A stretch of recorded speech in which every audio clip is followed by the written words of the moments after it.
Good evening, folks. I'm Rhonda, and I'm here to introduce Larry Feldman, and our special guest tonight is Peter Smith. Okay, guys, take it away.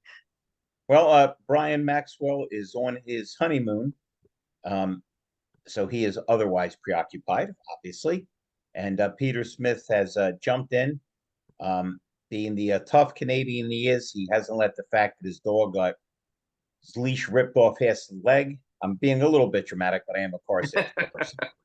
Um, Peter, other than being somewhat damaged but still being able to play, uh, tell us what's going on in your world, other than the dog incident. Well, I'll tell you, Larry, I'm in recon right now. I should be able to be on the front lot in a couple days, I would think, and I'll be shiny and new as we want everything in the car business. As you and I have shared a screen many a times, and one of the things that we both share is a passion for this business and a idealism that we can make it better through just the processes that we design for our teams. So, and last week we were on this and we're talking about 50 ways to make it better. So I'll let you continue on your 50 ways, or you can jump in on any topic, and I'll be glad to join in. Sure. Well, I had compiled this a while back, um, working at some dealerships. You know, sometimes having a framework and a process just makes not only things work better, makes it easier for people to understand which direction they're going. You know, I say it all the time. If you got a dog, and you point, your dog never looks in the direction you're pointing, he looks at your finger. So in an attempt to just get people to focus on certain things and say, gosh, I'm doing it, I'm not doing it. Why did I stop doing it? I came up with just a bunch of ways. Let me just jump into a couple of them. I don't think we covered them last week. Sure. One is a mindset. Now, everybody knows that your mindset has to be strong. It's too easy to lose focus. Certainly in an age of smartphones, it's too easy to be distracted and constantly interrupted. But one of the interesting things that I try to teach people, and it's so simplistic, is understanding that today it can cost as much as $500 to bring somebody into a dealership. You know, that number derived by uh, taking their total budget and dividing it into the amount of people that actually come into the dealership for a visit. Exactly. And yet, every time I send people out to mystery shop, every time I question people about their previous experience or their families or their relatives or friends, it's always a horror story. And if I can just convince more people, and I've done as many as I can so far, and I'm going to continue to exponentially grow it, act like that $500 is coming out of your pocket, not out of the owner's. The whole dynamic changes, the whole paradigm changes. Because everybody that's mistreated, disrespected, doesn't get called by name, doesn't give a card, doesn't show any interest, I guarantee if they had to put a $500 cash deposit down before they spoke to whatever customer is in front of them, they would have handled them completely differently. So it's just basically the most easy way to reset your thinking. Do you know? Remember, every hold on one sec, Pete. Peter, everybody knows that we're running our business within somebody else's. And the people that grasp that do phenomenally well. And the people that don't. So act like it's your business, act like it's your money, act like every customer is urgent. And not only will you feel much better about what you're doing and more have a sense of purpose, as we discussed prior to the show, but you're going to treat your customers better. Go ahead, my friend. What were you going to say? I met a dealer principal that had a great idea in his pay plan for exactly what you're talking about the cost of bringing someone into their dealership was that the actual salespeople paid to talk to someone, and he in turn doubled or tripled that amount of money back to them if they converted. Therefore, the intent was do or die. You're buying these leads just like you would in a real estate business, just like you would do in an insurance business. You're buying your own leads, and you are at and I hate saying that word lead opportunity. You're buying your own opportunities And when you convert them, you get double or triple back on top of his own pay plan. I thought it was a brilliant idea. Now, is it something that is actuality or reality for our business? I don't think so, but it actually drives in the basis that, hey, I'm spending $500 to get that guy to walk in the door, and you're saying, oh, we don't have a blue one, so unfortunately he left. And that's the wrong mindset. You know what, sir? We don't have a blue one, but we have a white one, a red one, and a green one. You know what? We'll if we have that, I'm sure I can trade it away for someone else that has a blue one. They're just not focusing on real time necessities of driving that sale, and that's the importance of it all. But Peter, I wasn't even up to the technical sales process part. Yeah. As I've discussed with you before, I send people out in between day one and day two of my training to say they're looking for a car for their sister just had a baby. A guy your age, no disrespect, it Yep. would be your daughter, which would make you grandpa. But nobody says, congratulations, boy or a girl. It's always the same thing. Where is she? Why isn't she here? What's her credit like? What's your credit like? Tell her to come back. By the way, the concept of charging people and then doubling up what you give them, what by any chance was this dealer principal a United States senator? Because they've taken that formula and slightly twisted it. What they do is they overcharge us for our taxes, and then they take that money and find a way to spend more than we could ever possibly pay or our future generations could pay. So, Absolutely. yeah, Pretty close. yeah, yeah. It Well, was you're from Canada. You have it too. And on top of that, you're freezing your butt off, which is really an ugly power play. well, here's a little known fact. I'll give you a little factoid about Canada. The the southernmost tip of Canada is a place called Point Pelee Island. It's in Lake Erie. It's actually further south than the northernmost boundary of California.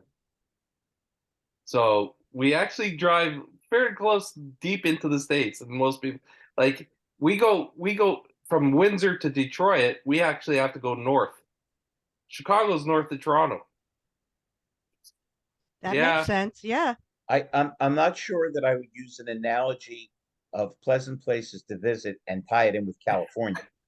I just saw a small news item which indicated they were using goats to chew up the brush so that if there Yep. were fires, it wouldn't be disastrous. And they were paying the people $4,000 a month in room and board, which is not, you're not going to get rich, but it's certainly not a terrible wage, but especially considering some of the conditions in the countries south of ours. Wait. And They're now they they're hold on, they paying. passed a new policy. Now it's $14,000 you have to pay them, and most of the people say we can't afford it. If it doesn't change, we'll send the goats to the slaughterhouse. And when there's a brush fire, there's a brush fire. So Who are they paying? The goats? no, the goat herders. Oh. Okay. I've warned you about being intoxicated on the introductions I'm before. sorry. Yeah. I didn't See, even have a joke today. it's because of Peter. She was thinking a Canadian club. Somehow this whole thing is getting turned into an odd direction. Well, funny you say it. In the movie Lethal Weapon 3, I believe it was, they actually referenced Canadian Mist, which is a whiskey from Canada. There we go. All right, let's Full circle. a little too much. We Yeah. got to get a little bit away from there for a while Sure. and get back to home. So, if we didn't discuss it last week, or if we did, it's still important enough to understand that you have to work service on a consistent basis. That these are your Absolutely. customers; they're already in the building. Um, hey, they're there, they're bored. What's wrong with saying, hey, I know it might take longer than you'd like. Who would like to go for a ride? We have some really cool cars, blah, blah, blah.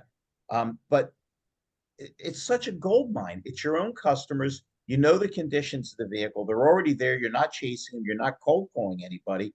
And once again, these things that should be second nature, involuntary muscle responses like breathing, often aren't. How about you, Peter? What little you've been successful in many avenues of the car business. Okay. What would you suggest? And I got plenty more, but I'd love to hear from you. Good way to increase sales. Okay, so two things. The service drive is paramount to success. Every team I led, I mandated that the very first person that arrives on the lot during the to enter the lot is a salesperson. They were there from the moment the service department was open, and I structured the schedule so that they basically did 2 hours prior to the sales department opening, and they would get 3 hours in the back end off. So they got a benefit for getting up early. But what they didn't realize is how many people they actually drove from the service drive into the sales room.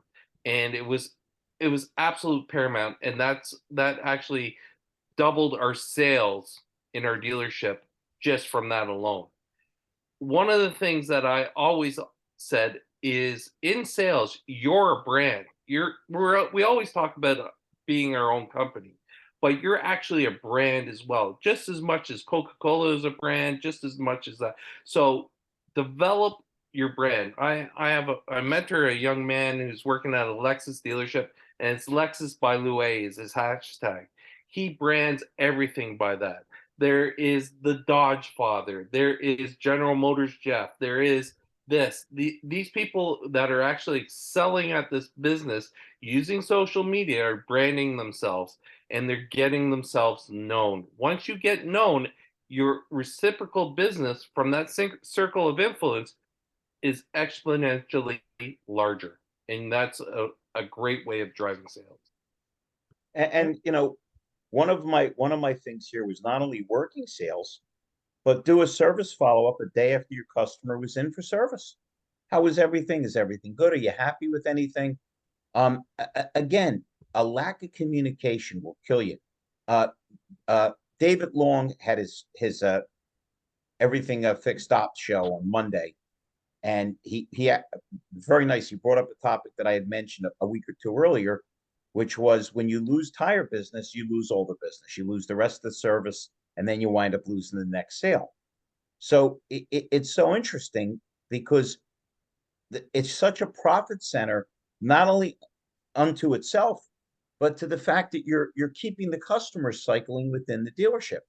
And as those dynamics start to change and shift, I'm you're aware, Peter, I'm involved with John Ellis, Durian Cage, and Brooke Furnace on EV vehicles and, Yeah. and how we market them. And there's so much discussion at this point about how things are going to shift. Again, with tires being even more paramount because of how heavy the cars are and how they wear them out. And that, Mhm. on one hand, you may lose some service. On the other hand, you're going to get some because you sure don't want to take a Tesla to, the local gas station. You can't. But it's just so interesting that we neglect the business that fuels us. I mean, every dealer, every GM knows or should know that you're going for the kind of penetration and service where if you do it right, everything that happens up front is pure profit because you've already paid all your bills and maybe even made money before you sold your first car. But all that breaks down when there's not a continuous focus on customer satisfaction, on the department itself doing their job. Listen, if you took a hidden camera into every service department in the United States, do we really believe that a high percentage of them would be doing walkarounds on every vehicle? Do we believe they'd be greeted properly? They wouldn't. They wouldn't. And No. rather than use that as a source to beat people up, look at the room for improvement we have in our processes and our profit centers. It looks like Harry joined us too. Harry, we're working on part two of ways to increase sales. Do you have a good suggestion, sir? You're muted, Har.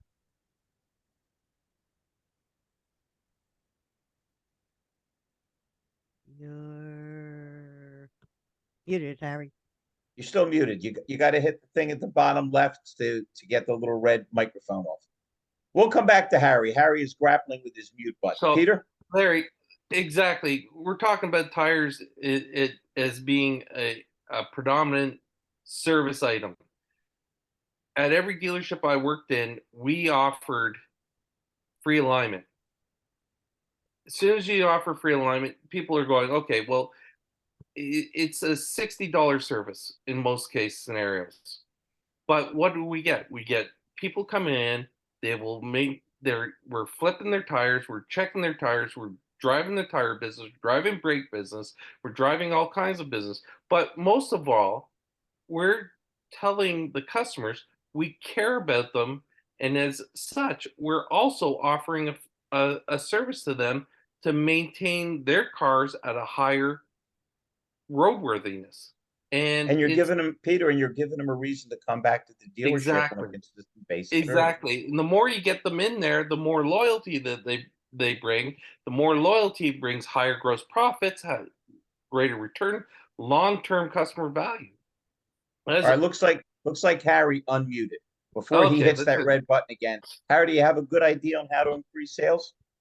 Yeah, if I'm a salesperson, I'm sitting in that service department every morning.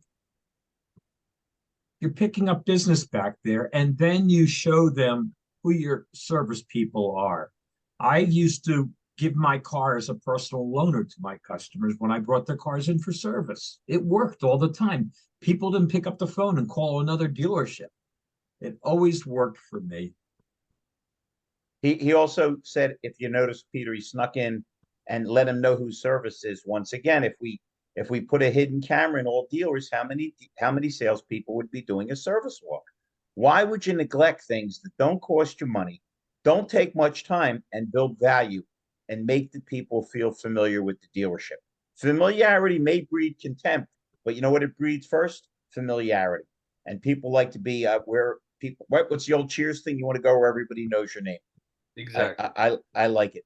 One of the things I used to do, I would not let my customer, I ran a leasing company. So we had every brand possible. I would not let my customers go to another dealership for service.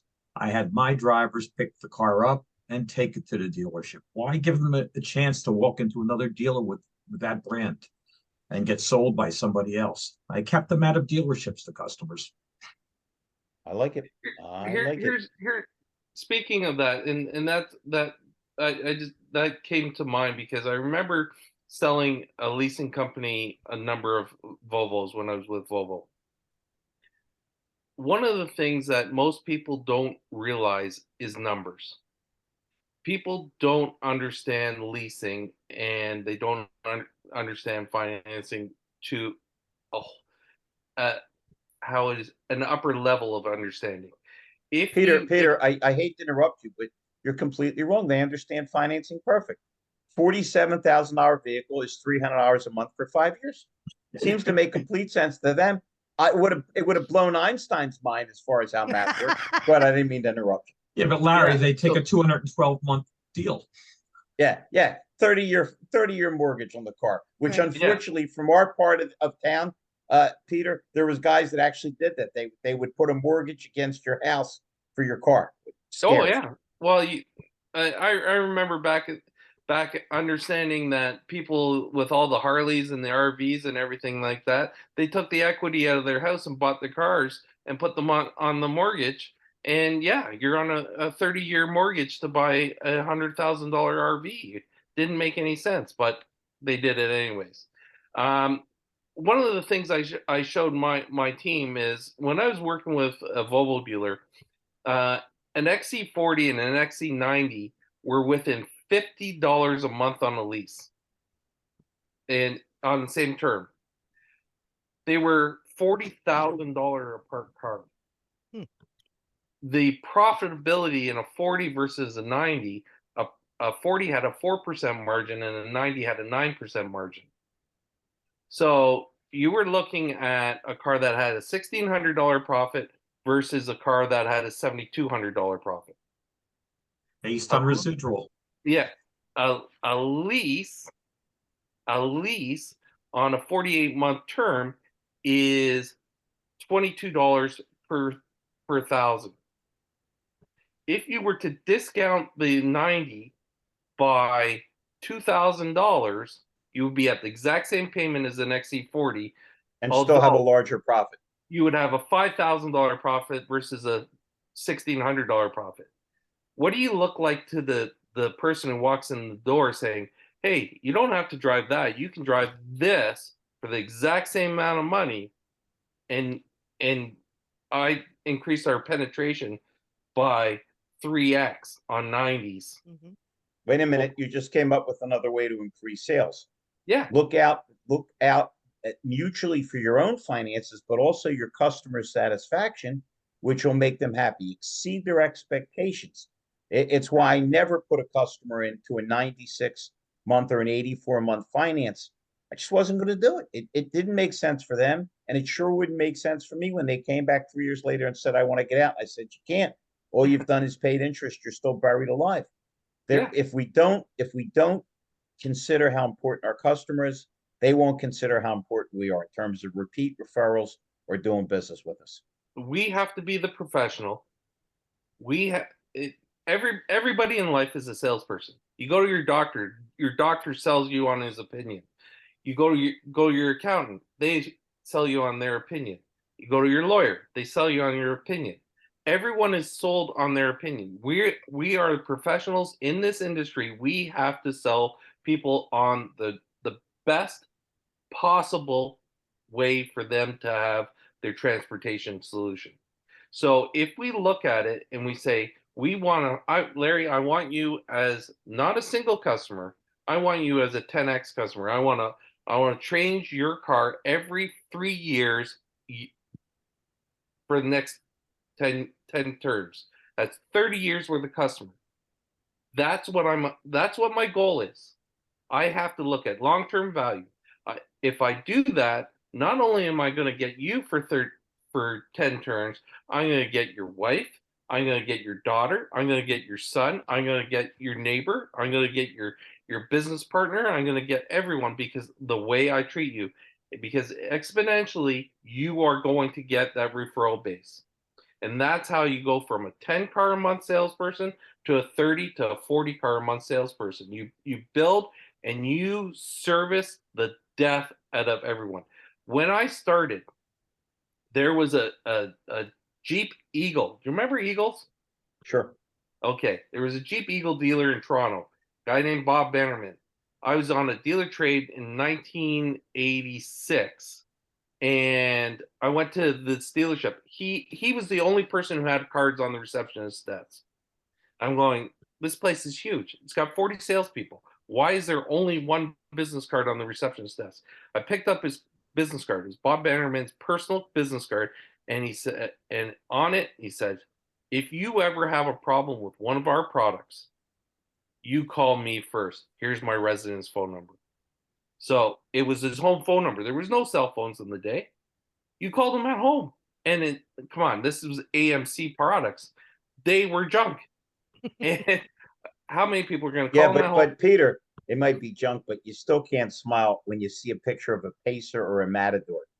Absolutely. Or Gremlin. You know, those Eagles are worth money today. Yeah, I saw one on the road the other day too. They're worth money. You know, you say that. I had a salesperson, Tom Conodaros. He was a Greek guy. Every Saturday night, he would go back to our store, the leasing company. Every windshield had a Sunday salesman sign on it. He made his own signs up for every car. The other salespeople would yell and scream about it. I go, hey, he took the initiative to be the Sunday salesperson. You couldn't legally sell a car in Pennsylvania on Sunday, but it had his hours for Monday morning, and he sold cars that way. I've Exactly. had, I've had salesperson. Tom also came up with the idea in the gas cap when they open the gas door. Put a business card in there. That way, the first time they go get gas, they remember you. Just little ideas. It And worked. anything to get you to be top of mind. It's like during the delivery, put in their phone under your name, car dash Peter. You will always, might never remember who your salesperson is, but you sure remember you're driving a car. Let's go And back. It goes back to that a salesperson is not a job, it's a career. exactly, And I it's don't think a professional. lot of younger people think that way. I think it's a Well, real problem. I got But a that's term. not related. That's not related just to car sales, Harry. There's a fatalism to a lot of younger people, younger than us, that don't see anything long term. Right. I was in a credit challenge neighborhood, and one of the ways we would get a loan through is we'd say, yo, the credit's not perfect. Guy's been on his job 11 years. I don't know how the heck we would do that now, because now people have 5 jobs in 2 years and nobody thinks it's unusual. Hey, listen, you worked for the same company for 30 years. I worked for Fleetway for 40 years. It's kind of like a jail sentence, but you couldn't get paroled. I get it. No, it's incredible. It used the business when we started, it was a relationship business. And slowly as time went on and technology came alive, it became a transactional business. It became a race to the bottom. Profit was a dirty word to the customer. You don't deserve a profit. You make money on your service department. You make money on your parts department. Well, you know what? Yeah, well, we need to make money in all departments to service you. The MSRP is there for a reason. It's designed by the manufacturer to create a margin allowable for us to conduct business. Yeah, but It's people still, but I've seen, as have you, people point, the customer points to it and the salesperson starts apologizing. You don't apologize, you point to it and say, really, you think it's high? Look at all the stuff they give you. Because they always Yeah. list 50 or 60 things on there. And it sounds like, I think we just came up with another way to increase sales. Take the time to build relationships with people. exactly. Take the time to build rapport. Man, I'm almost tired of saying it, but I won't stop. It's not the talking that's important, it's the listening. Because if you answer somebody in a way that doesn't relate to what they're talking about or what concerns them, you're dead anyway. What's the sense of saying something intelligent if it doesn't relate or correlate to them or their situation? Do you Peter remember? Larry knows Peter Larry knows this story. I had a client who owned a lot of grocery stores, the shop and bag stores, which was a big chain by us in Pennsylvania. And the president of the company was in arguing with one of my managers about price, price, price. And I just happened to walk into the office and overhear the conversation. And I shook his hand and said, "Good to see you, Rafe, this, that." And the other thing, I go, "Can I borrow the phone on the desk? I have a phone call to make real fast." He goes, "What are you're going to make a phone call in front of me?" "Oh, yeah." I called my wife. I said, "Judy, go to Shop and Bag, fill your basket with groceries, go to the manager and say, I want to negotiate price." Rafe got up, shook my hand, and said, "You're right. I apologize." Yeah. It's the only retail product you can negotiate price on it in a dealership. I mean, you can't negotiate when you go to Macy's, Bloomingdale's, or Nordstrom's. You're going No, to pay the price that they say. And exactly. it just built into people's heads that it should be negotiated. Well, too many people have. Well, first of all, too many people have started businesses promoting what the margins are and what the rebates are and what the trunk monies are and everything else. And they said now you can go into the dealerships and you can negotiate from that up. Where they don't realize that, first of all, it should not be that way. It should be a fixed MSRP, not or MSRP. It should be an MRP, manufacturer's retail price. End of story.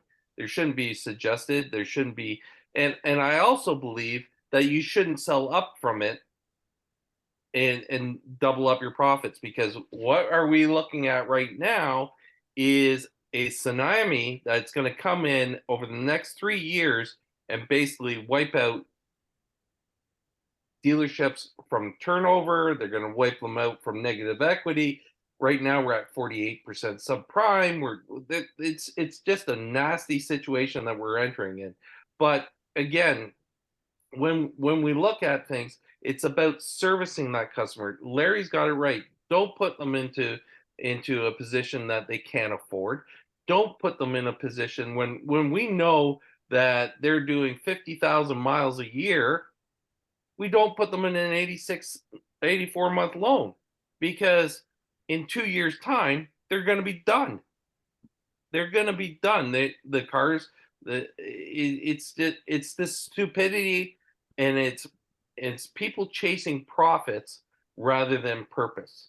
But You really, have but the funny thing is not really chasing profit, because by being so short-sighted, you're tamping down your chance for a future income, which doesn't make any sense.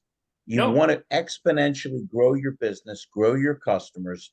Um, I signed up a guy today, a new dealer, and the guy asked me, "Are you affiliated with other recruiters?" Because I've had really bad experience. I said, "Listen, this is going to be a whole different world for you.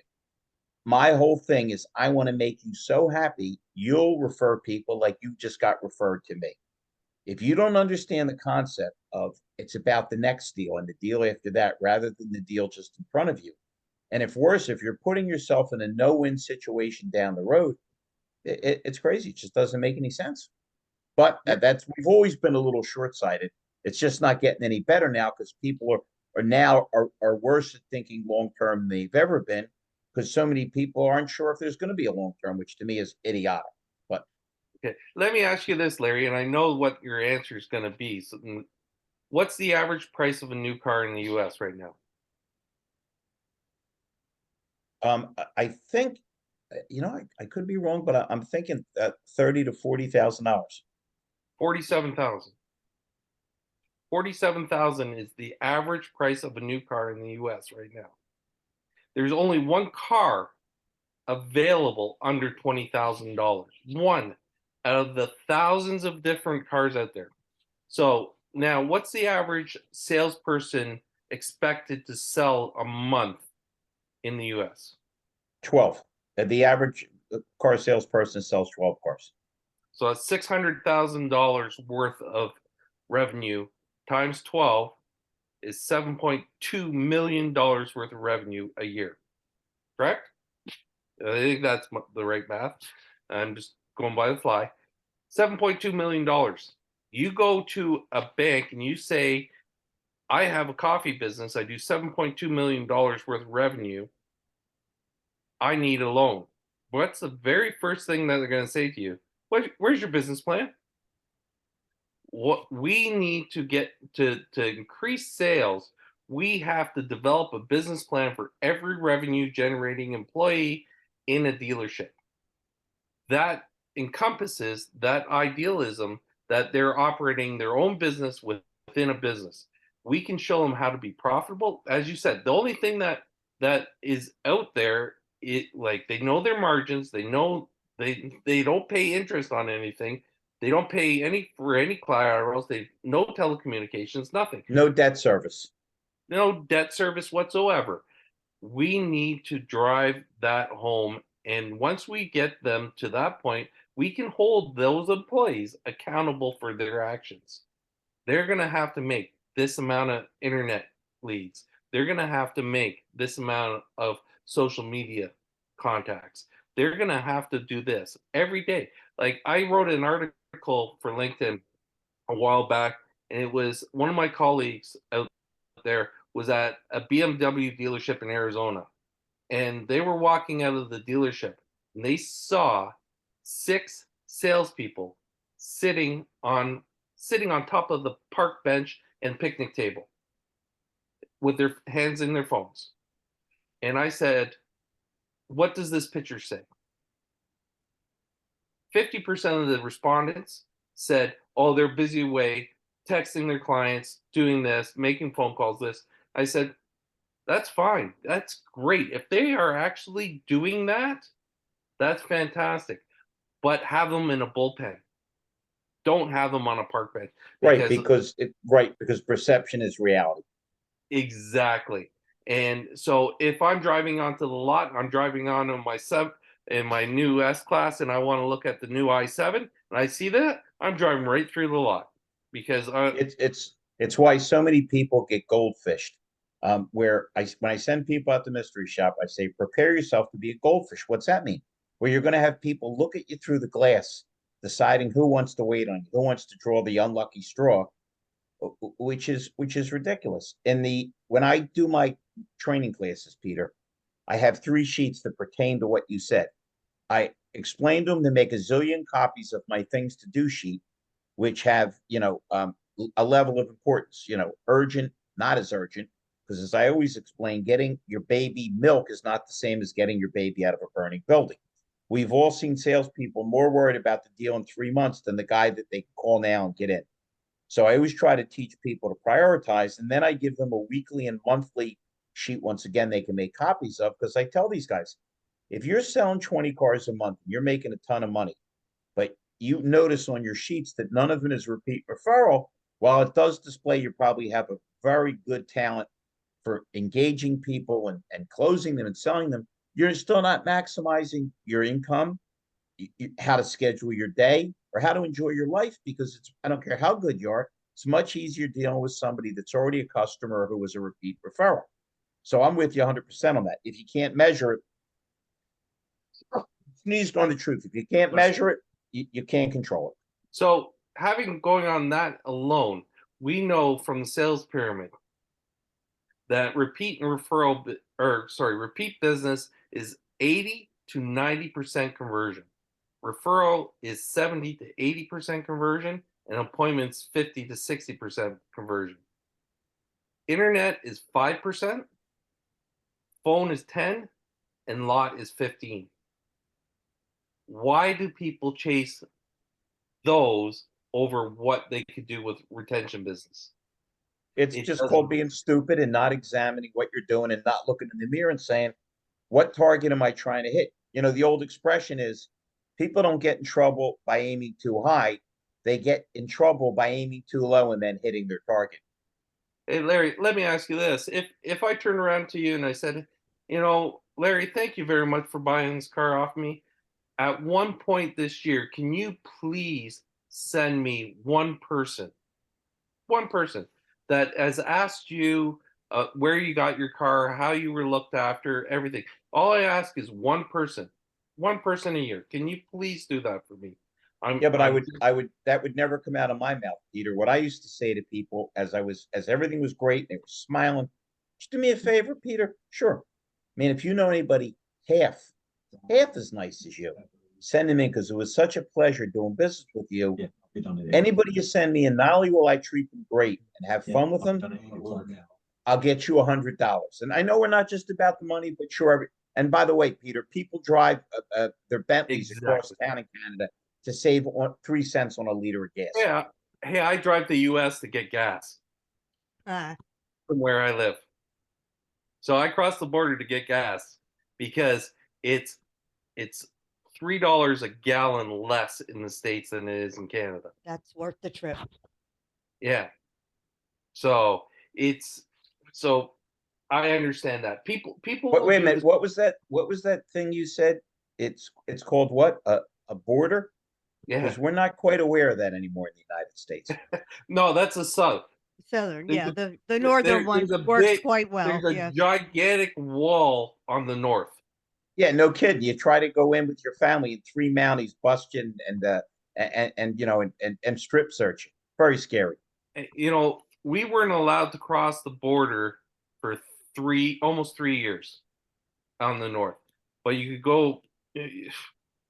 Don't even get me on that one. But anyways, so it's almost like the border between sales and service. There's a giant wall. We got to destruct that wall and bring it down, because they're independent departments, but they are so dependent on each other, and the great teams work phenomenally at that. So, Peter, what's your feeling about the manufacturers right now? I have this deep sense that they're holding back producing cars. I really do. There's no way you can't get parts faster than they're getting. Well, first, there's 2 issues. First, GM has announced that they're withholding production. So has Toyota. Toyota's holding back production because of this, keeping the demand high at this moment. Stellantis is going the opposite way. They're filling the lots. They're 150 days supply. So when there was a gentleman, I put out a post the other day where a gentleman had another post, and he was showing the discounts of the top 50 cars that are being discounted. In the average discount, 35 were Stellantis products. 35 of them. Was the guy that commented on it Jim Farley? I'm just curious. No, Jim wasn't. Jim should go back to Lexus because he's driving Ford into the ground. And I wish I was a salesperson right now. The grosses are a joke, yeah, both new and used. I mean, 4,800. NADA says the average gross right now in a brand new car, pre F&I, is $4,800. $4,800. That's a fat check if you're on a 20% commission. Yeah. So in doing 120 cars, the survey from 2021 was saying that the average person in a dealership made $103,000. That includes your porters, your lot personnel, your car washers, your receptionists, your cashiers, all the people that make near minimum wage to get the average income to 103. And people are making millions. Yeah, it was insane. Like when people are making $2,000 on a Corolla as a commission, and they're charging $10,000 over, something's wrong with this business. Midway through COVID, my cousin in Cleveland totaled her car. She was 78 years old. She needed another type car. I called my local Toyota guy who I do business with, who Larry and I do business with, and said, Jim, I need a favor. I'll pay list. I can't pay more. He goes, I have one Corolla, just came off a truck. It's yours for list. Fine. I walked into the store the day to pick it up because I had to drive it out there. And the sales manager takes $1,000 in cash out of his pocket and goes, can you please leave that car? Or if you need more, I'll give you more. Yeah. I refused, of course, but it's frightening. It's frightening. I mean, I could have made so much more money in this business now than I did. The reason why I'm back in this business, I walked in with you can't see it because my mask. I put my credit card on a desk and basically said, I'll take that car at list price. I've worked at this dealership. I know the owner. I know the new owner. I bought 7 cars from this dealership and serviced every single one of them here. And I've referred probably over 250 people to this dealership. I still paid over. And then once I went to pick it up, he charged me even more to get it because he said, oh, we didn't add in the wheel locks. We didn't do this. You have to buy them. Otherwise, we're not completing the deal. So Peter, and yeah, that's what drove me back out of retirement into this business again. And I just said, I'm not going to put up with it. I'm going to be the salt in the wound that changes everything. So I have a Which leads me to, I'm sorry, did you have a question, Rhonda? Because I do. So how much of the scarcity in gas combustion cars due to the fact that they're pushing the EVs and, there's an agenda there? Is it a created scarcity or is it real? That's my question. Okay. So in discussing that, I probably have a little bit better knowledge of it than most. I spent 5 years in the graphite mining business, which is the primary component to the EV battery. To go to what levels they're talking about in 3 years, not going to happen. You have to open up 450 new graphite mines in Canada alone every single year. Mm-hmm. It takes 20 years to get permitting. It ain't gonna happen. Right. And we don't have enough electric power to go around. I'm just saying that are they creating the scarcity in gas combustion to push the idea of EVs? There's another agenda that is in play. It is not anything to do with fossil fuels. It has nothing to do with EV. It has everything to do with government overrun.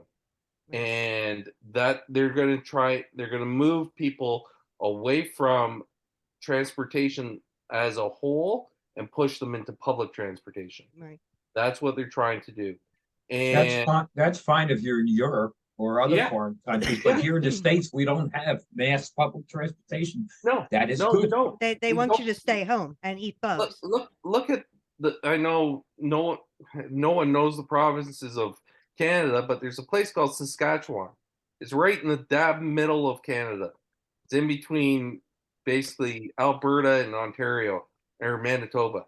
It is basically hundreds and hundreds of thousands of square miles with 3 towns, and they're on all corners of that province.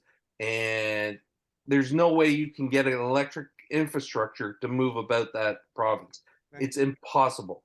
So it's a pipe dream, and yeah, it works great for the urban sprawls. And I've had an electric car since 2016, and I've finally gotten rid of it. So it's it's it's there. They're great concepts. They're great to have in urban sprawls, but when you get out in the country, not so well. It took me an extra 2 hours drive for a 6 hour drive. Mhm. All right, let's Yeah. jumping away from Yep. EVs. Let's jump back into ways to increase sales. Absolutely. Sorry. Concentrate on the road to the sale and avoid shortcuts. It's frightening how many things we do wrong and then wonder why we didn't get the right result. Um, Once you stop understanding the importance of walkarounds and demos, and as we said earlier, service walks, once you forget how to get it, this is kind of scary. When people go out, when I send them out to mystery shop, I kind of know what's coming, but I want them to see it. And if I told you the percentage of people that greet people and don't give them a business card or write their name down and either call them the wrong name or forget their name. So if you don't do things in the right process, how you can expect to have anything happen that's proper? And again, we're not asking anybody to do anything extraordinary. Greet people properly. Listen to them. Find out what they really want. Make sure once we get close to what they really want, we can explain the features properly. We can take them on a proper demo so they can really see how much they're emotionally invested in the car. But getting the details right. The Exactly. amount of the number one complaint at car dealerships is never we ripped them off. It's always how long it took. Well, it Mhm. takes long because we make the process so inefficient. Exactly. So one of the traits that I instilled in my staff was a buyer's discovery. It was welcome welcome, and then get them to a desk, sit down, and ask them the relevant questions. You basically control it like a doctor's diagnosis. If you get that information while you're doing that, you're building rapport with them, because you say, "Oh, why do you need do you tow anything? "Oh, great. What do you tow? Oh, I have a boat. Oh yeah, what kind of boat do you have? Do you have a pontoon boat? Do you have a bass boat? Do you have a day cruiser? What kind of boat? Sailboat, right? Oh yeah. Where do you sail? What was your most exciting sailing? Like, build that rapport basis with them during the buyer's discovery. And then you can go back and introduce that in the demo and walk around. You know exactly what you're looking at. You also know exactly how they drove their car from it. So in the appraisal, 60% of cars get traded in. 60%. So you can basically give that story to your appraiser. You know what? This person serviced their car to death. They Because they're transporting their kids. They've towed, but it just because it's got a tow hook on it, it they just put a bike rack on it, so they haven't towed a trailer or anything like that. We know everything, so we can build up that referral, uh, or the reference, I should say, not referral, but the reference in building value. That's an absolute identity that we're not working on. No, well, how can you work on it when most people would rather text than talk to somebody on the phone, don't know how to hold a conversation, don't understand the concept of making eye contact or actually listening? Again, I say it in every damn class, and it's always amusing, and hopefully it's instructive. What do you say to the guy that says, I only have 10 minutes? Don't even start with your sales pitch. I have to watch my son or daughter play ball. What does your son or daughter play? That's not Exactly. complicated. Whatever the people are telling you or showing you is important to them or they have an interest in, that's what you need to be interested in. By the way, we're talking about selling vehicles and EVs, and they holding back. One of the things that's important with inventory, and boy, is this going to sound basic, is walking your inventory every day and know what you have that's coming in and what's on the lot. When you get a really hot day or a really cold day, or it's snowing or it's raining or the people are elderly, you don't want to be running around the lot like a nut. You want to say, black with gray, man, do I have the perfect vehicle for you? Follow me. And again, it doesn't sound like much, but these little things all add up. They make it easier to sell more cars and to make your customers happy. Oh, absolutely, Larry. Walk the lot and walk the corners. So walk the whole lot and walk when you walk. I always said walk the four corners, walk the lot and walk the four corners. So the lot was important, so you knew everything was there. The four corners was the four corners of the building. You walked through every single square inch of that building and said hello to every single person. You made it known that you were a part of that team. You never like I watched so many people walk through the front door and leave through the front door. Never. Always enter through the back, walk through the back. You're part of the team. You're not bigger than anyone. You're not lower than anyone. You're there as a team member. And team members are jovial and congenial to every single person that's in that dealership. You get a lot more out of your service department if you walk in the morning greeting them. I never had to wait for anything for one of my customers. It got done right away. Whether I reached into my pocket, gave them $10, or I see the little truck out there with the sandwiches and I bought a bunch of guys lunch. Yeah.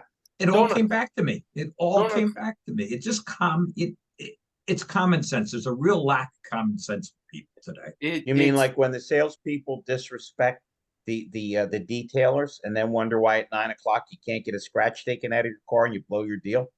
Or your Yep. car looked like crap when they brought it around to you. Yeah. Yeah. Exactly. It's so important that it's a small investment in your business. This is where you're investing. I always say there's two investments that you're going to make in your business to grow your business. First one is 10% of your income should go back into your business, which means buying lunch, buying donuts, buying coffees, uh, doing a program that, hey, you know what, I'm going to buy a set of hockey tickets. Being from Canada, I'm going to buy a set of hockey tickets, and I'm going to you know what, I'm going to do, you guys do something worthy in the dealership, and someone's got to nominate you for doing it and put your name in the hat. And They sell tickets to air hockey in Canada. yeah. Sorry, I had to do it. Well, you know what? We haven't had a cup since '94, I believe it was, which is disheartening. But every player on the majority of players are Canadian. Canadians. Anyways, so you invest 10% back into the business. The second 10% you invest back into yourself. But so every month you're putting 10% of your money away to buy new shoes, buy new suits, buy new shirts, buy new ties, buy new belts, whatever. And on top of that, you're buying into self-improvement with books, anything that you can get your hands on. 10% of your time should be back to self-improvement as well. So if you do that, you're going to increase your sales. There's so many things that we can go about in the journey to the sale that, as Larry said, we drop the ball too many times. We don't demo drive. Oh, they drove it somewhere else. Well, how do they know that this car is the same as that car that they drove? Like, I sold BMWs for many years, and a 3 Series BMW had 14 different variations. That's why we never put window stickers on cars, because it was too confusing. So when looking at a 318 versus an M3, and they were $60,000 apart, and they'd walk away. So we have to know the inventory. We have to know our people. We have to do all the steps, right, Larry? Like you you you preach it every single time. I've watched your videos, I've watched your shows. You preach the steps because the steps are the way you're going to get more sales. They Well, work. that's one of the reasons that I do this is anybody that knows me knows I'm a little bit on the crazy side, and they see my energy and my jokes, but they don't realize that's not what made me or what will continue to make me successful. It's how process driven I am. I do things the same way all the time. I had an HR lady reach out to me today, and she said, I'm not sure of this email address. I didn't argue. I had everything with me. I typed it out and sent it back to her, although I thought it was legible. So what she knows that not only am I on top of my game, but if she needs me, she's got me. What's that worth? It's like getting the paperwork right in the dealership, because if not, you're messing up the women in the back usually, and they're the people that pay you. Aren't they the wrong people to irritate? None Oh of this is complicated. Yes, we no, are. it's as simple as coming home and not angering your wife. Not doing what? Not angering your wife. Not making your wife angry. Yeah, you got that right. Yeah. So All right, we're nearing the end of this show. Peter, we can't thank you enough for jumping in Brian's stead. Harry, always good to see you.